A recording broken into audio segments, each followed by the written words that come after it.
Selamat datang di Debat Derajat. Siapa sebenarnya Yesus itu? Tuhan, anak Tuhan, atau seorang nabi? Pertanyaan ini bukan sekadar isu teologis, melainkan simpul peradaban yang selama berabad-abad membelah keyakinan manusia. Ezra Soru, tokoh apologet Kristen yang dikenal lugas dan berani, berdiri mempertahankan fondasi iman Kristen. Berhadapan dengannya, Ustadz Adi Hidayat mengurai sosok Yesus dari perspektif Islam dengan ketelitian dalil dan disiplin keilmuan. Satu figur, dua klaim besar, dan kebenaran yang dipertaruhkan di ruang nalar. Satu hal yang sering diperdebatkan adalah sebenarnya Yesus itu siapa? Orang Kristen percaya bahwa Yesus itu adalah Allah dan Tuhan dalam pengertian setinggi-tingginya. Tetapi orang Islam hanya menganggap dia manusia biasa, dia seorang nabi, atau dia seorang utusan Allah saja. Dan orang saksi Yehova percaya lebih baik daripada Islam. Mereka mengangkat Yesus lebih tinggi dari yang Islam nilai tentang dia. Mereka percaya bahwa Yesus itu adalah penghulu malaikat Mikael. Dia ciptaan pertama, pribadi terbesar di dunia di bawah Allah Bapa. Tapi kekristenan yang Alkitabiah tidak percaya demikian. Kita didasarkan pada kitab suci, kita percaya bahwa Yesus itu adalah Tuhan dan Allah dalam pengertian setinggi-tingginya. Orang-orang Islam sebagian menuduh bahwa Yesus baru dijadikan Tuhan pada tahun 325 pada sidang konsili Nisea. Itu seperti pandangannya Irene Handono, juga Zakir Naik dan sejenis mereka lah ya. Tetapi jelas itu adalah pandangan yang menunjukkan bahwa orang yang mengeluarkan pandangan tersebut adalah orang yang buta sejarah. Kalau kita bicara tentang Yesus itu adalah Tuhan dan Allah, maka sebenarnya dalam perjanjian lama sendiri itu juga sudah bicara bahwa Yesus itu adalah Allah. Nubuatan yang terkenal terkait dengan Yesus itu adalah Yesaya 9 ayat yang kelima yang berbunyi, sebab seorang anak telah lahir untuk kita, seorang putra telah diberikan untuk kita, lambang pemerintahan ada di atas bahunya, dan namanya disebutkan orang penasihat ajaib, Allah yang perkasa, Bapa yang kekal, Raja damai. Nah, ini adalah nubuatan tentang Yesus. Ada yang menolak karena di situ dikatakan sebab seorang anak telah lahir.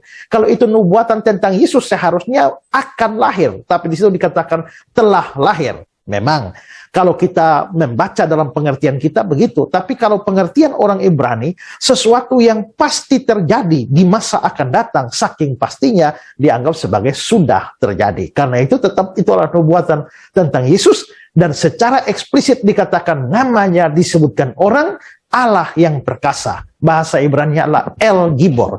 Kalau Yesus hanya malaikat, bagaimana dia disebut sebagai Allah yang perkasa?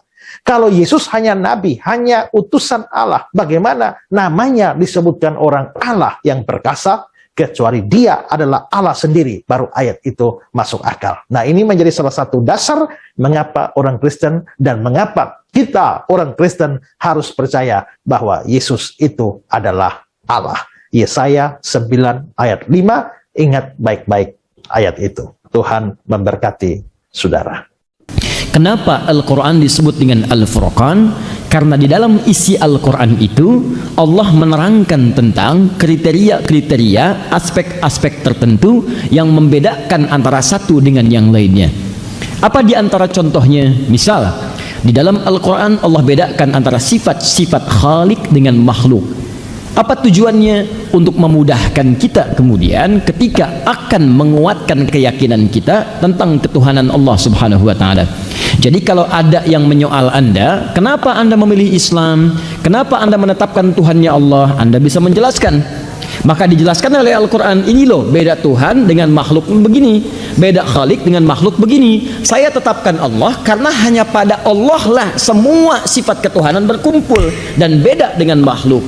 Bagaimana cara menerangkannya? Buka Al-Quran. Maka disampaikan oleh Al-Quran, prinsip pertama, Khalik Tuhan mesti beda dengan makhluk. Mesti beda. Jadi kalau makhluk punya sifat-sifatnya tidak boleh sama dengan Khalik. Maka muncul keterangan Allah, laisa kamitslihi syai'. Tidak boleh ada yang serupa dengannya. Tidak boleh.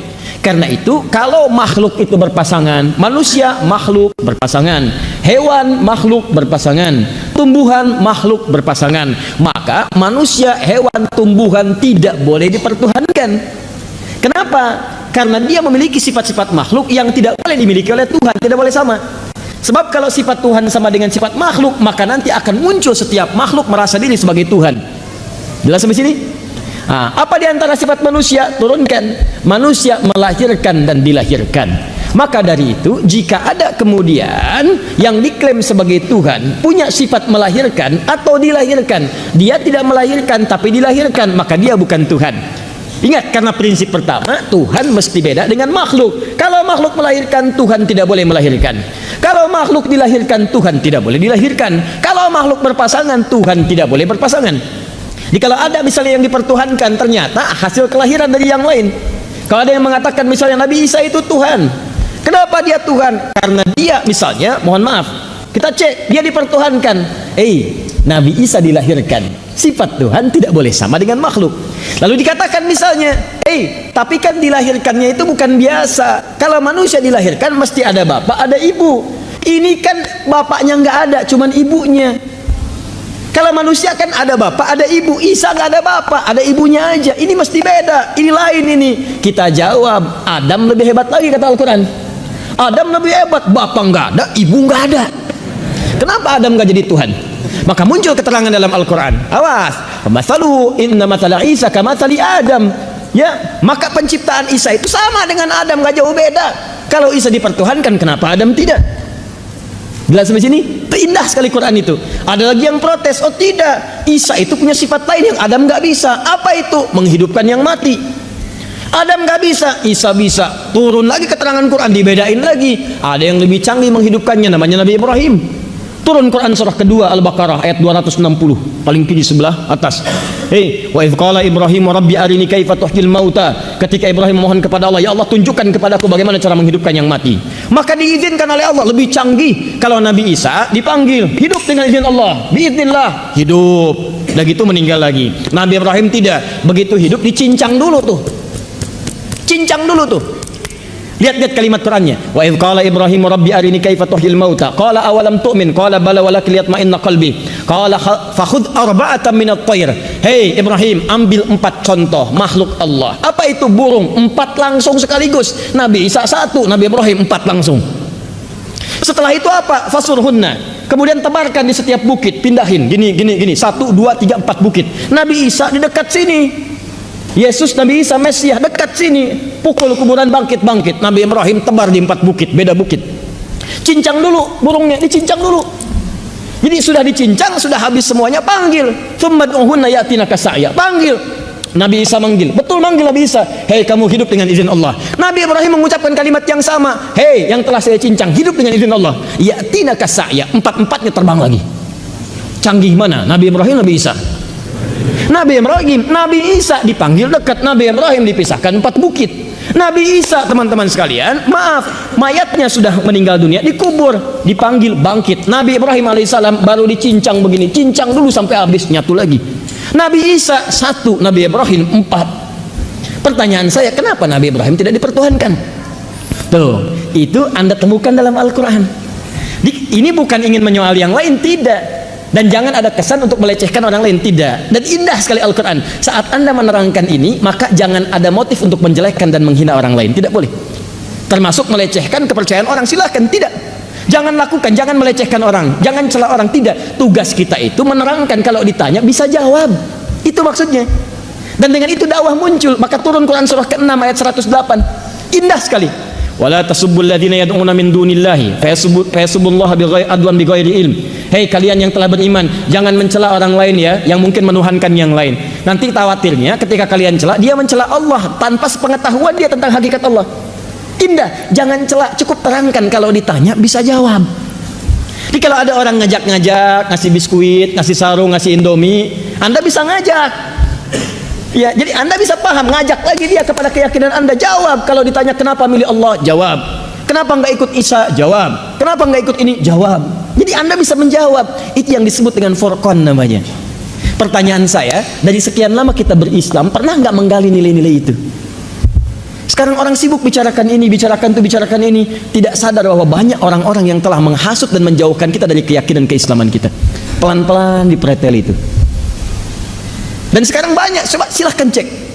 Bagaimana ada orang-orang yang membawa tanpa terasa tuh kemusyrikan mulai datang, dibawa ke tempat ibadah orang lain. Kemudian ada lagi paham yang Allahu Akbar, hati-hati dengan paham-paham semacam ini. Awas, ada paham sepilis. Tahu sepilis artinya? Sekuler, liberal, pluralisme. Di antara paham pluralisme itu menyamakan semua agama sama. Ya, caranya beda-beda menuju Tuhan yang sama. Itu kepercayaan baru tuh. Ya, hati-hati dengan yang seperti itu. Semua dianggap sama. Ya kalau dianggap sama, kenapa Anda pilih beda? Ya kalau dianggap sama, kenapa memilih berbeda? Ini paham semacam ini, maaf ya, sebodoh-bodohnya orang jahiliyah, tidak pernah punya paham seperti ini. Sepintar-pintar orang sekarang melakukan sesuatu yang tidak pernah dikenal oleh jahiliyah. Ini pertanyaan saya, bodoh mana gitu dengan zaman jahiliyah itu? Silahkan cek, orang jahiliyah itu sebodoh-bodohnya. Waktu Nabi berdakwah, mereka datang kepada Nabi, ngajak Nabi, malam-malam datang, ya Muhammad SAW, kita nggak usah berselisih, kita nggak usah berperang, kita emang beda, ngaku kita emang beda, tapi jangan perbedaan ini menjadikan kita berperang. Udah gini aja deh, malam ini kami nyembah Tuhan kamu, besok kamu nyembah Tuhan kita. Cuman mereka mengatakan kita memang beda tuh. Maka setelah itu turun surah Al-Kafirun, qul ya ayyuhal kafirun la a'budu ma ta'budun wala antum 'abiduna ma wala ana 'abidum ma. Tuh, terus sampai lakum dinukum waliyadin ujungnya, sampai ujungnya. Dan itulah keindahan toleransi dalam Islam. Hei, dan bahasanya lembut sekali, menggunakan bahasa yang sangat elok, sopan. Makanya ketika disebutkan kalimat ini, Abu Jahal, Abu Lahab nggak pada marah. Apa kalimatnya? Kafir. Kata Allah turun ayat, katakan hei orang-orang kafir. Tuh, Abu Jahal, Abu Lahab dan abu-abu yang lain itu saat itu betul. Ini saya tidak bercanda, saya serius. Abu Lahab, Abu Jahal, yang lain-lainnya itu pakar bahasa Arab. Mereka bersyair bisa, orang jahiliyah, bahasa Arabnya paling fasih. Disebut kafir, nggak marah tuh. Hei orang-orang kafir, iya tuh. Orang sekarang, Abu yang sekarang tuh agak beda. Benar, saya serius. Itu bahasa Arab nggak bisa. Silakan tanya, nggak bisa. Ya, paham bahasa Arab nggak ngerti, baca Quran berantakan. Ya, hadis tidak paham. Dan seterusnya. Kemudian dipanggil kafir, marah. Ya, yang paling menarik bukan dia yang dipanggil, kok dia yang marah gitu. Itu kan agak aneh itu. Ya, itu kan agak aneh. Dan itu sebetulnya kalimat kafir itu kalimat sopan sekali. Dari kata kafar, sesuatu yang terhalang, tertutup, yang tak nampak, diserap ke dalam bahasa Inggris di cover. Cover ini menutup isinya sehingga tak tampak, terhalang. Kalau Anda sengaja menutup diri sehingga tidak ingin tampak di hadapan banyak orang, saya tutup wajah saya sekarang. Kelihatan? Maka ketika Anda menutup wajah Anda, bukan saya misal, ketika Anda tutup wajah Anda begini supaya tak nampak, itu bahasa Arab disebut dengan kafir. Orang-orang yang menutup supaya tidak tampak, gak tembus tuh pandangan kepada Anda. Kenapa orang-orang dulu disebut dengan kafir? Bahasa sopan. Hei orang-orang yang masih menutup diri dari hidayah Allah Subhanahu wa ta'ala, yang belum mau menerima hidayah, belum menerima isalah Islam. Kalimatnya sopan sekali, indah sekali. Makanya ketika disebut dengan kalimat sopan penuh adab, orang-orang yang belum mau menerima hidayah, yang masih menutup diri, yang belum kenal dengan Islam, maka ketika dipanggil qul ya ayyuhal kafirun, gak ada yang marah. Silahkan baca sejarah dimanapun Anda dapatkan kitabnya, tidak pernah disebutkan dalam kitab itu satu pun mengatakan ketika turun surah Al-Kafirun langsung semua orang-orang Arab mengeluarkan pedang. Kata siapa saya kafir? Tidak ada. Dan itu toleransi tingkat paling tinggi. Kita tidak usah berselisih. Sudah berikan kenyamanan masing-masing saja. Kami berikan kesempatan beribadah. Sudah biarkan kami saja ibadah. Anda pun silahkan ibadah sesuai keyakinan Anda.